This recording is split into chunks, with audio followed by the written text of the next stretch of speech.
అంటే ఇప్పుడు future aspirants కోసము ఏమన్నా కొన్ని డూస్ డోంట్స్ కానీ అలా ఎలా ప్రిపేర్ అవ్వాలి, ఒక ప్లాన్ ఏమన్నా చెప్పండి. నాకు డూస్ అంటే patience. First key is the patience.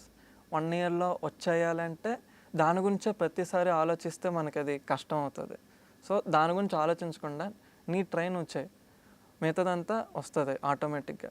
ఏదైనా హార్డ్ వర్క్ ప్లస్ ఇంకా ప్రతిదానికి హార్డ్ వర్క్ ఉండకూడదు, స్మార్ట్ వర్క్ కూడా కొంచెం ఉపయోగపడు. అలానే ప్రతిసారి స్మార్ట్ వర్క్ చేస్తే కష్టం అవుతుంది. ఓకే. లైక్ ఫర్ ఎగ్జాంపుల్ ఇప్పుడు ఏదో అపార్ట్మెంట్లో ఫైర్ యాక్సిడెంట్ అయితే అలాంటప్పుడు స్మార్ట్ వర్క్ అనేసి లిఫ్ట్లో దిగకూడదు, స్టెప్స్లో దిగాలి. సో అలాంటప్పుడు మనకి హార్డ్ వర్క్ ఉపయోగపడుద్ది. సో అదేవిధంగా patience, hard work, smart work అన్నీ ఇంక్లూడ్ అవ్వాలి. ఇంకేంటంటే తరోగా ప్రాక్టీస్ చేయాలి. అంటే గేట్ అనేది థీరీ నేర్చుకోవాలి. థీరీ నేర్చుకోకపోతే మనం అప్లికేషన్స్ చేయలేం. బట్ థీరీ రావాలంటే మన గ్రౌండ్స్ బాగుండాలి, అంటే బేసిక్స్ బాగుండాలి. సో బేసిక్స్ మీద ఎక్కువ కాన్సన్ట్రేట్ చేస్తే మ్యాక్సిమం సక్సెస్ అవుతాం.